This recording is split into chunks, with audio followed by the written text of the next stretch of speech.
Portuguesa ao Rio de Janeiro em 1808.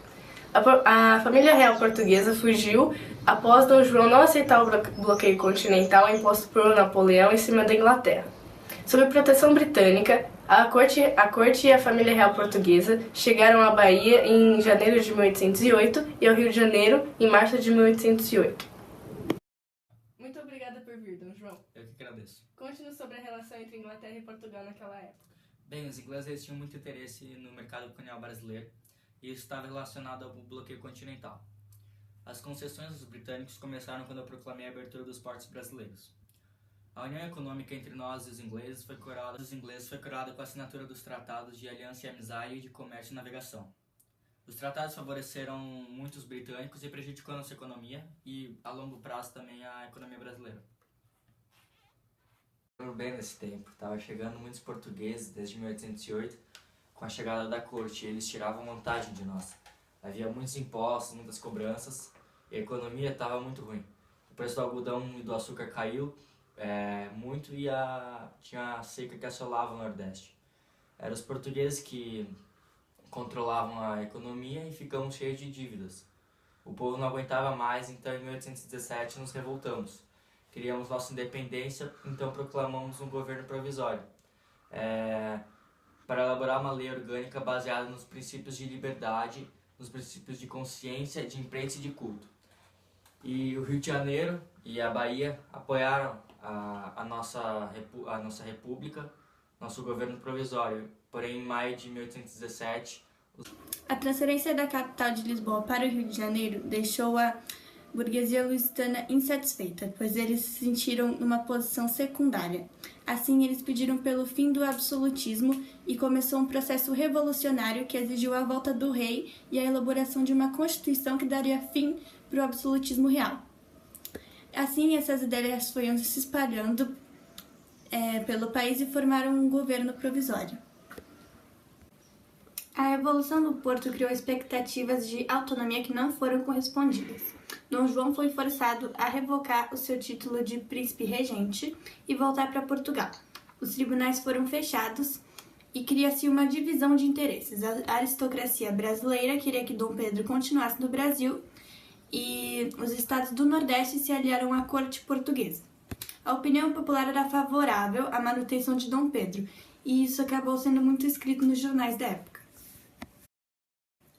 O Partido Português queria manter a colônia e aí o retorno de Dom Pedro. O Partido Brasileiro queria liberdade de comércio e tributos menores.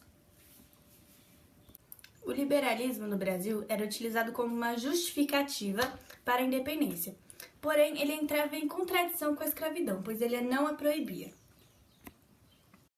Tinha fortes discrepâncias, como por exemplo, a escravidão que não tinha sido abolida até então. Com essas controvérsias entre a corte portuguesa e os interesses coloniais, os brasileiros tiveram que manter o príncipe aqui no país. Então, em 9 de janeiro de 1822, foi mandada uma petição pública para que Dom Pedro ficasse no Brasil e apoiasse a consolidação da independência. Dom Pedro decretou que nenhuma ordem que viesse das cortes portuguesas poderia ser cumprida aqui no Brasil sem a sua autorização.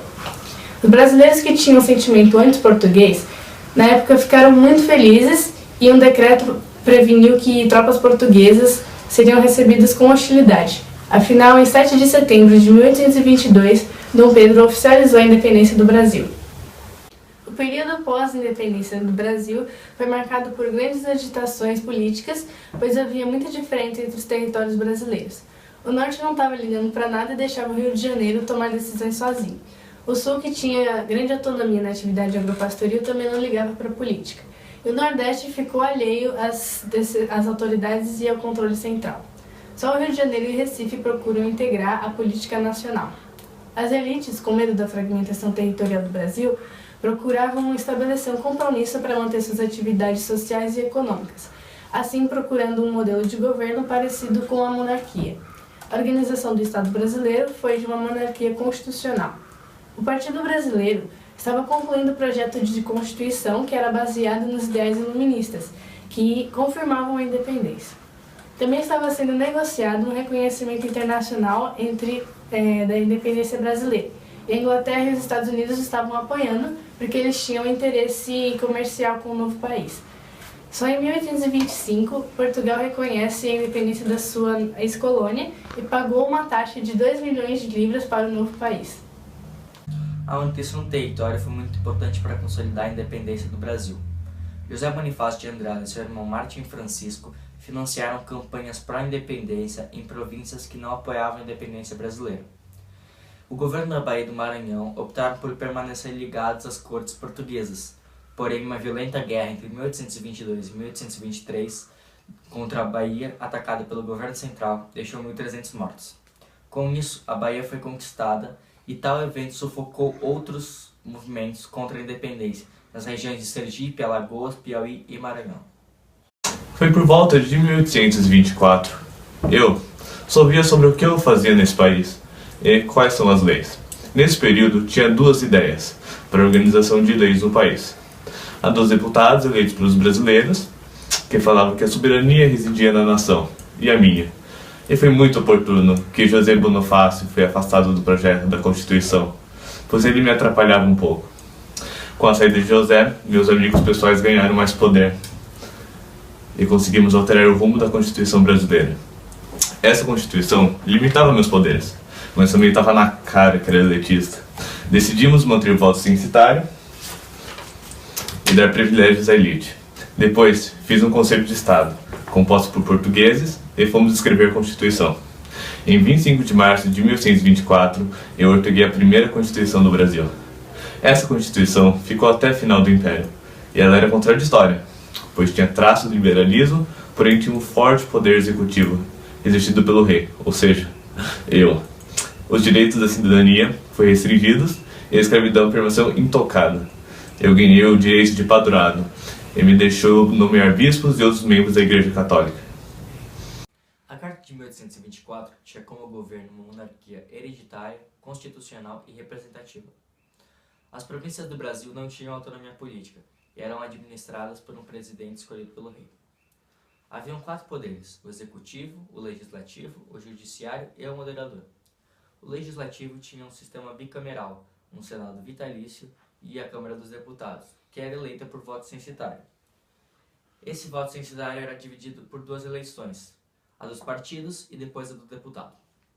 O moderador ele era exercido pelo imperador, que tinha interferência direta nos processos políticos, como a dissolução das câmaras dos deputados, nomeação e demissão de juízes e assinatura de tratados. A dissolução da Constituinte não provocou reações maiores nos atuais Sudeste e Centro-Oeste, porém o Nordeste estava empobrecido pela crise canavieira, então teve uma reação violenta ao autoritarismo imperial. Com isso eclodiu a Confederação do Equador. A Confederação do Equador é considerada um prolongamento da insurreição pernambucana de 1817. Os insurretos eram em sua maioria liberais radicais apoiados pela aristocracia rural e propunham uma organização de uma república nos moldes dos Estados Unidos. Porém, a proposta de pôr fim ao tráfico negreiro e a adesão de massas populares acabaram afastando do levante a elite agrária. Enfraquecidos, os rebeldes não conseguiram resistir às tropas imperiais e assim o movimento foi eliminado. A Guerra da Esplástina. Eu lembro muito bem dessa guerra. Ela piorou muito minha imagem na época. Tinha uma província espanhola que foi anexada ao Brasil em 1820, pois a mulher do meu pai, Dom João IV, queria ser a Rainha do Prata, que era um rio que passava no território. Porém, em 1825, os revolucionários das Esplatinas, liderados pelo general Juan Antônio Lavarrera, se uniram na Argentina. E eles estavam contrariando os interesses do meu governo. Então eu decidi declarar guerra à Argentina. O conflito foi em 1825, foi até 1825, que eu decidi reconhecer a independência da província, da Esplástina. Hoje em dia eu acho que vocês chamam esse lugar de Uruguai, certo? O Brasil independente herdou de Portugal o Tratado de 1810, assinado com a Inglaterra. Com isso, os ingleses ganhavam o direito de viajar, negociar e fixar-se em cidades e portos brasileiros. O volume crescente de produtos importados encontrados no território brasileiro, principalmente os de origem inglesa, atestava o crescimento das importações brasileiras em detrimento às exportações junto ao mercado internacional. Esse desequilíbrio levou o Estado a recorrer a empréstimos externos junto à Inglaterra, agravando a crise econômica do período. A agricultura, mantenedora da economia brasileira, enfrentava uma situação crítica devido à crise internacional e a questões internas, como a ausência de renovação nas técnicas de produção, a falta de capitais e a carência na mão de obra nas regiões norte e nordeste. O café ainda não poderia ser considerado o ponto forte da nossa economia. As camadas populares foram as mais afetadas pela crise econômica. As bases políticas do Estado Nacional Brasileiro pareciam estar lançadas, porém as tensões e as crises persistiram, impedindo a formação de uma mentalidade nacional. A instabilidade econômico-financeira gerada por uma crise agrícola e pelas campanhas militares no Nordeste e no Sul só serviram para agravar os problemas políticos e financeiros existentes. Em 1830, tinha muitos liberais radicais, então decidi fazer uma excursão pelas províncias do meu país, junto com a minha linda comitiva e minha esposa, Dona Amélia. Meu primeiro destino foi Minas Gerais, porém acho que eles não gostavam muito de mim lá, pois me receberam friamente com faixas de luto do jornalista Badaró. Ele foi assassinado, mas quem disse que foi eu? Depois dessa viagem, fiquei bravo com o povo e decidi voltar ao Rio de Janeiro.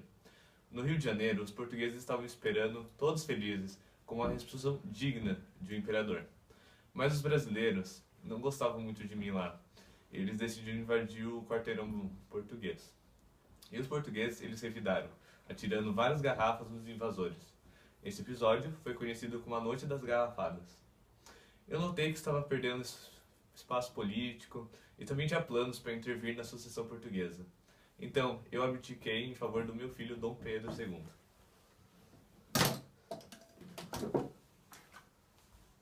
A abdicação foi considerada uma vitória para os setores agrários e outros grupos sociais que eram adeptos ao liberalismo, e assim o Partido Brasileiro subiu ao poder.